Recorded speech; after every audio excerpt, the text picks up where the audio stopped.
Doctor साहब, आपकी नज़र में इलेक्शन कमीशन का ऐलान वाज़ेह है या मुबहम है?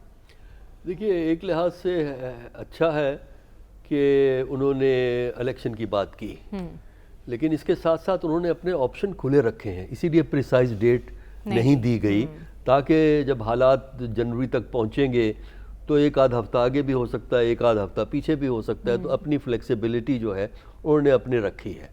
लेकिन अगर आप चाहते हैं कि इलेक्शन सही मानों में इलेक्शन हो और यहाँ पे कोई रिप्रेजेंटेटिव गवर्नमेंट हो, तो इलेक्शन कमीशन को कुछ और काम भी करने पड़ेंगे। देखिए, पहले तो ये है कि इलेक्शन कमीशन, ये जो केयर टेकर गवर्नमेंट्स है, इनसे ये कहे कि ये जो इन्होंने अपने पर फैला दिए हैं, ये अपने आप को महदूद करें इलेक्शन की तैयारी के लिए। इंतज़ामात जो होते हैं, मसलन जब कैंपेन शुरू होती है तो जो कोड ऑफ कंडक्ट जो होता है, कोड ऑफ एथिक्स जो है, उसकी इम्प्लीमेंटेशन होती है, और मुतल्लिका इश्यूज होते हैं, जो पोलिंग स्टेशन जो आइडेंटिफाई होते हैं, उनके काफ़ी इंतज़ामात होते हैं जो डिस्ट्रिक्ट एडमिनिस्ट्रेशन के थ्रू किए जाते हैं।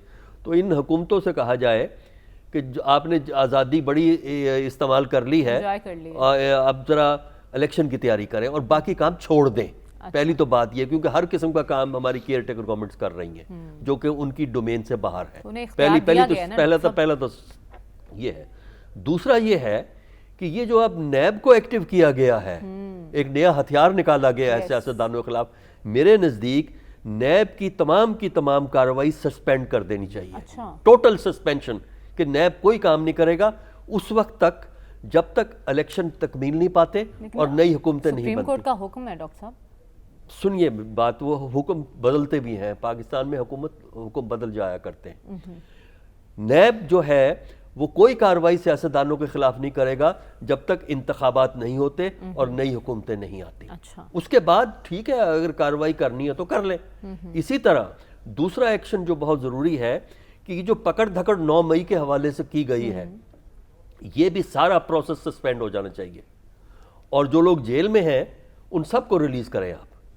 और जो अगर कभी कार्रवाई करनी है तो इंतखाबात के बाद जब नई हुकूमतें बन जाएंगी, तो अगर वाकई आपके पास सॉलिड एविडेंस है 9 मई के हवाले से, वाकयात के हवाले से, तो फिर आप दोबारा कार्रवाई शुरू कर सकते हैं।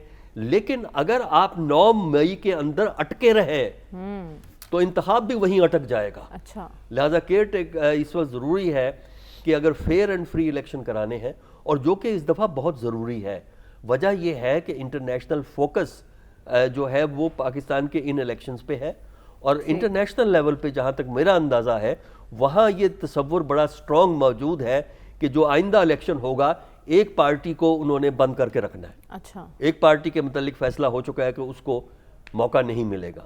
तो उसका मतलब ये है कि फेयर एंड फ्री के इलेक्शन के लिए नैब को सस्पेंड कर दें अपने उनकी कारकर्दगी को, 3 महीने 4 महीने, मार्च अप्रैल में शुरू कर लें वो कार्रवाई, और इधर जितने भी अरेस्ट की गई हैं, जितने भी केसेस हैं, वो भी सस्पेंड कर दें। ये जो बहुत आपने सजेशंस दिए हैं, बड़े अच्छे सजेशन हैं, लेकिन बहुत सी सियासी जमातों की ये ख्वाहिशात हैं जो आपने सजेस्ट कर दी है। डॉक्टर साहब, आपकी नज़र में लंदन बैठक का मकसद क्या है?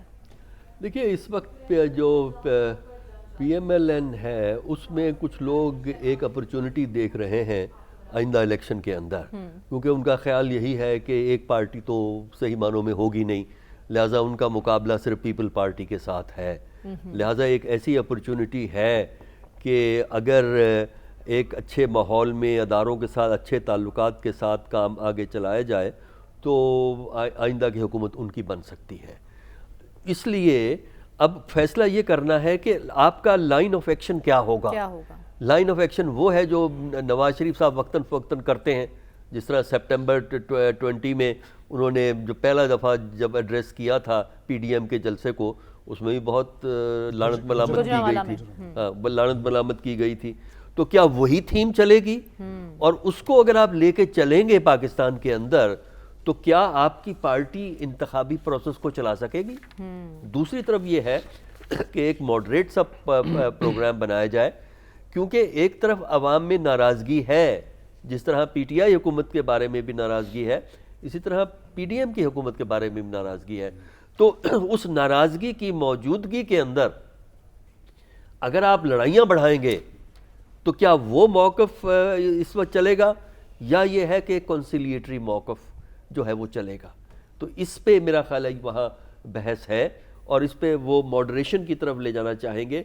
और इस वक्त पाकिस्तान में पॉलिटिक्स में मॉडरेशन ही की ज़रूरत है ताकि इलेक्शन हो सके। अगर मॉडरेशन नहीं है तो नैब मौजूद है लोगों को मॉडरेट बनाने के लिए, जो ज़्यादा शोर मचाएंगे ना उनका बंदोबस्त नैब कर देगा।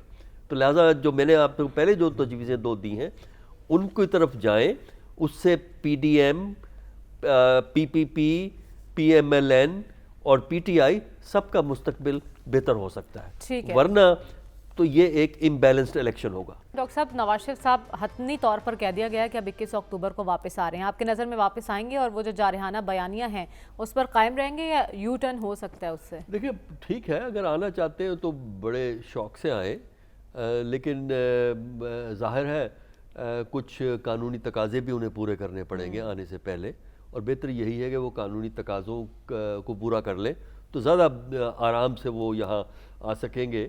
और उसके बाद ये है कि जहाँ तक उनके बयानिए का ताल्लुक है वो तो डिपेंड करेगा उस सूरत हाल पे। देखिए 1985 के बाद, बल्कि उससे भी आप 81-82 से आप कह सकते हैं, 1985 के बाद जितनी भी हुकूमतें आई हैं वो प्रोजेक्ट्स थे, किसी ने प्रोजेक्ट्स लॉन्च किए हुए थे।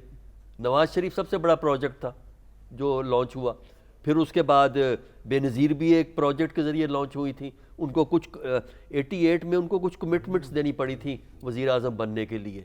अच्छा, इसी तरह हुकूमतें बनती रहीं, बदलती रहीं, टूटती रहीं, तो ये प्रोजेक्ट इसलिए कामयाब हो जाते हैं। प्रोजेक्ट उसके बाद नहीं आया? नहीं, उसके बाद भी प्रोजेक्ट चलते रहे, सारे प्रोजेक्ट मैं तो कहता हूँ सारी हुकूमतें प्रोजेक्ट्स हैं। वो इसलिए प्रोजेक्ट्स हैं कि सियासतदान आपस में इकट्ठे होकर बैठ नहीं सकते, और जब एक प्रोजेक्ट चल रहा होता है तो दूसरा सियासतदान जिसको रांदा दरगाह कर दिया जाता है वो शोर मचा रहा होता है, वो असूल की बात कर रहा होता है, वो कायदे की बात कर रहा होता है, वक्त के तकाज़ों की बात कर रहा होता है। लेकिन अगर ये लोग इकट्ठे होकर बैठ जाएं और ज़रा अपनी जो हरकतें हैं उनको कंट्रोल में रखें, उनको मोरालिटी, एथिक्स और जमहूरियत के फ्रेमवर्क के अंदर चलाने की कोशिश करें तो पाकिस्तान में एक बेहतर पॉलिटिक्स हो सकती है।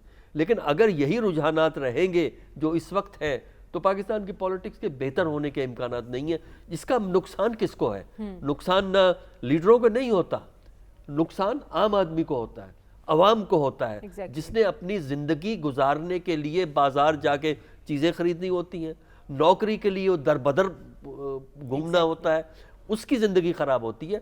इन लोगों का क्या है? इन लोगों की दौलत यहाँ भी है, इन लोगों की दौलत बाहर भी है, इन लोगों का घर बाहर भी है, इन लोगों का घर अंदर भी है। और हमारे यहाँ जो अलीट है, अगर आपने अलीट की कैटेगरी में काउंट होना है ना तो आपके लिए लाजिम है कि आपका एक घर दुबई में हो या लंदन में हो या न्यूयॉर्क के अंदर हो। ये एक क्वालिटी है अलीट, पाकिस्तान के अलीट की। तो इसलिए ये जो हमारे यहाँ इस किस्म की सियासत जो है, जब तक ये आपस में लड़ेंगे तो इसी तरह ही होगा कि कोई प्रोजेक्ट चलाएगा, हम वक्ती तौर पे प्रोजेक्ट का हिस्सा होंगे, बाद में रांदा दरगाह हो जाएंगे।